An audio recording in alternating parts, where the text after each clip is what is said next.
আসসালামু আলাইকুম। আমি নিয়ামত সুমন স্বাগত জানাচ্ছি সারা বিশ্বের বাছাই করা 20টি আন্তর্জাতিক খবরে। শুরুতেই থাকছে ইরান ও যুক্তরাষ্ট্র প্রসঙ্গ। নেতানিয়াহুর গোপন আমিরাত সফরে ইরানের কড়া হুঁশিয়ারি। গোপন আতত ক্ষমার অযোগ্য বললেন ইরানের পররাষ্ট্রমন্ত্রী। ইরানের টানা 40 দিনের যুদ্ধ চলাকালে সংযুক্ত আরব আমিরাতে গোপন সফর করেছে বেনিয়ামিন নেতানিয়াহু। তবে এই দাবি সরাসরি অস্বীকার করেছে আমিরাত। ঘটনাটি প্রকাশ্যে আসার পর তীব্র প্রতিক্রিয়া জানিয়েছে ইরান। দেশটির পররাষ্ট্রমন্ত্রী আব্বাস আরাগচি ইসরায়েলের সঙ্গে যে কোনো গোপন আততকে ক্ষমার অযোগ্য বলে ঘোষণা করেছেন। তাইওয়ান ইস্যুতে নাক গলালে চীন যুক্তরাষ্ট্র সংঘাতে জড়াতে পারে, ট্রাম্পকে হুঁশিয়ারি চীনের। তাইওয়ান ইস্যুতে বিদ্যমান বিরোধ ঠিকমতো সামলানো না গেলে চীন ও যুক্তরাষ্ট্র সংঘাতে জড়িয়ে পড়তে পারে বলে সতর্ক করেছেন চীনের প্রেসিডেন্ট শি জিনপিং। চীনের রাষ্ট্রীয় সংবাদ মাধ্যম সিসিটিভি জানিয়েছেন বৃহস্পতিবার 14 মে বেইজিংয়ে গ্রেট হল অব দ্য পিপলে অনুষ্ঠিত দ্বিপক্ষীয় বৈঠকে যুক্তরাষ্ট্রের প্রেসিডেন্ট ডোনাল্ড ট্রাম্পকে চীনা প্রেসিডেন্ট কথা বলেছেন। স্বশাসিত তাইওয়ানকে নিজেদের ভূখণ্ড বলে বারবার দাবি করে আসছে চীন।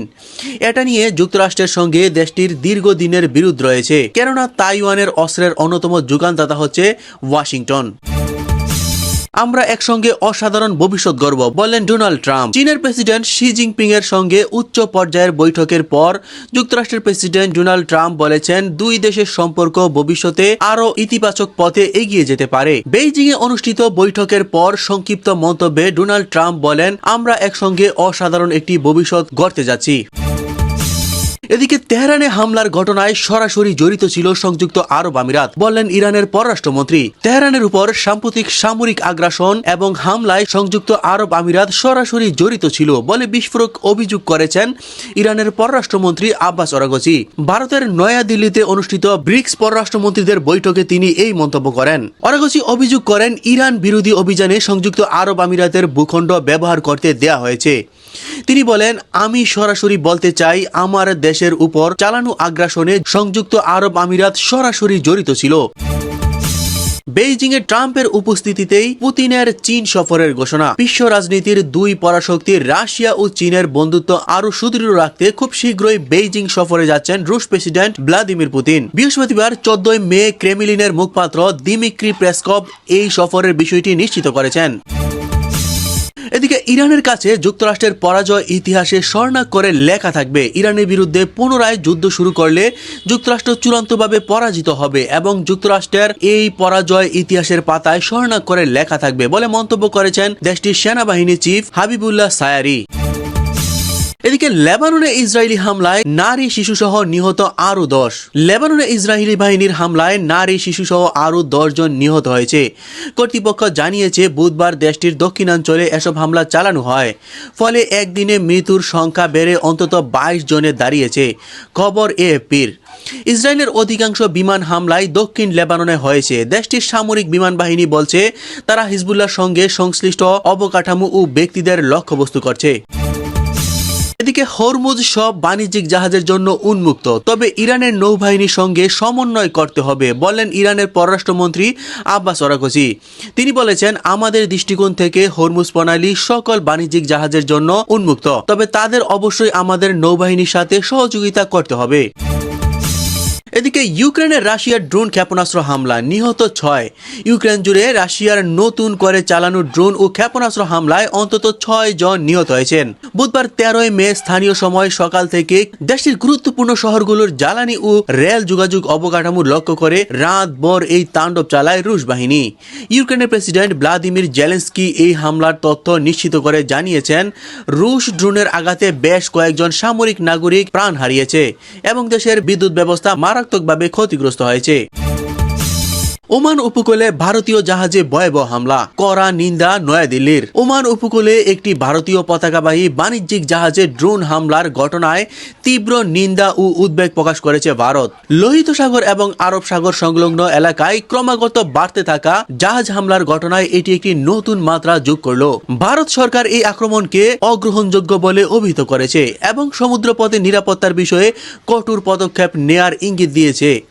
সূত্রে জানা গেছে, ওমান উপকূলের অদূরে ভারত মহাসাগরের কৌশলগত জলসীমায় জাহাজটি লক্ষ্য করে হামলা চালানো হয়।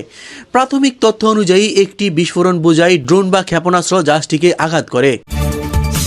এদিকে হরমুজ প্রণালীতে চীনা জাহাজ চলাচলের অনুমতি দিল ইরান। কৌশলগতভাবে অত্যন্ত গুরুত্বপূর্ণ হরমুজ প্রণালী দিয়ে চীনা জাহাজ চলাচলের অনুমতি দিয়েছে ইরান। বুধবার রাত থেকে চীনের একদল বাণিজ্যিক জাহাজকে এই বিশেষ সুযোগ দেওয়া হয়। বার্তা সংস্থা এএফপি এবং ইরানি সংবাদ মাধ্যম তাসনিম নিউজ এজেন্সি বরাতে এই তথ্য নিশ্চিত হওয়া গেছে।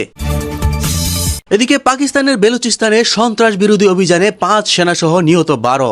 পাকিস্তানের বেলুচিস্তান প্রদেশের বারখান জেলায় সেনাবাহিনী ও ফ্রন্টিয়ার কর্পসের যৌথ সন্ত্রাস বিরোধী অভিযানে 7 জন সন্ত্রাসী নিহত হয়েছে। একই সময় পৃথক গোলাগুলির ঘটনায় 5 জন সেনা সদস্য নিহত হয়েছে বলে জানিয়েছে পাকিস্তানি সেনাবাহিনী।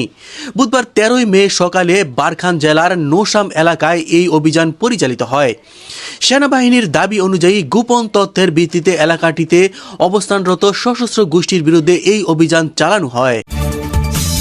ভারত ও আফগানিস্তানকে কড়া হুঁশিয়ারি পাকিস্তানের প্রতিরক্ষা মন্ত্রী খাজা আসিফ আফগানিস্তানের তালেবান সরকারকে কঠোর হুঁশিয়ারি দিয়ে বলেছেন, সন্ত্রাসীদের প্রতি সমর্থন অব্যাহত থাকলে ইসলামাবাদ কাবুলের বিরুদ্ধে ঠিক সেইভাবে অবস্থান নেবে যেভাবে ভারতের বিরুদ্ধে প্রতিক্রিয়া দেখিয়েছে পাকিস্তান। বুধবার 13 মে ইসলামাবাদে জাতীয় পরিষদে বক্তব্য দিতে গিয়ে তিনি বলেন, দিল্লি আর কাবুলের মধ্যে এখন কোনো পার্থক্য নেই। পাকিস্তানের পূর্ব ও পশ্চিম দুই সীমান্তেই এখন একই শত্রু অবস্থান করছে।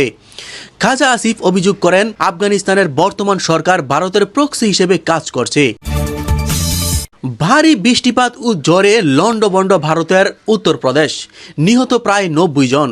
বৃহস্পতিবার 14 মে রাজ্যের দুর্যোগ ব্যবস্থাপনা ও ত্রাণ দফতর এ তথ্য জানায়। খবর রয়টার্স লিখেছে, মৌসুমী বৃষ্টি আসার আগে মার্চ থেকে জুন মাস পর্যন্ত গরমের সময়ে ভারতের উত্তরাঞ্চলীয় এ রাজ্যে প্রায় ঝড় বৃষ্টির দেখা মেলে। কিন্তু বুধবারের ঝড়ে প্রাণহানি ও ক্ষয়ক্ষতির পরিমাণ ধারণার চেয়েও অনেক বেশি হয়ে গেছে। রাজ্যের ত্রাণ কমিশনার সামাজিক যোগাযোগ মাধ্যম এক্সে দেয়া এক পোস্টে জানায়, বুধবার 13 মে প্রতিকূল আবহাওয়ার কারণে 89 জনের মৃত্যু হয়েছে।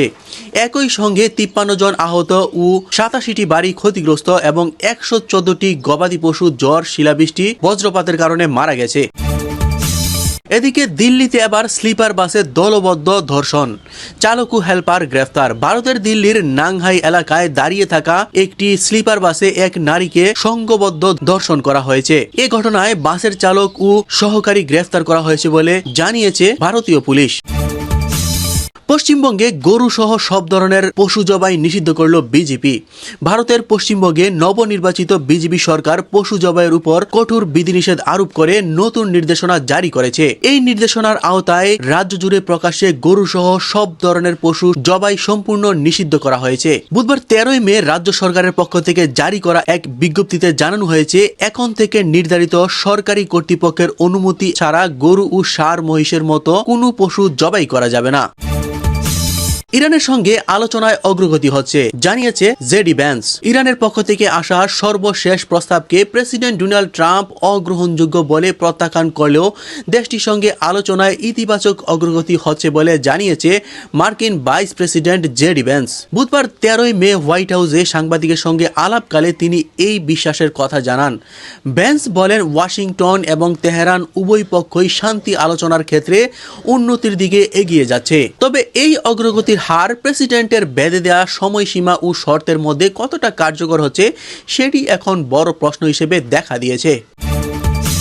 পশ্চিমা দেশগুলোর মিথ্যা শ্রেষ্ঠত্ব চূর্ণ করতে হবে, ব্রিক্স সম্মেলনে ইরান। সম্প্রতি ব্রিক্স সদস্য দেশগুলোর পররাষ্ট্রমন্ত্রীদের এক বৈঠকে ইরানের পররাষ্ট্রমন্ত্রী আব্বাস আরাগচি এই কড়া বার্তা দেন।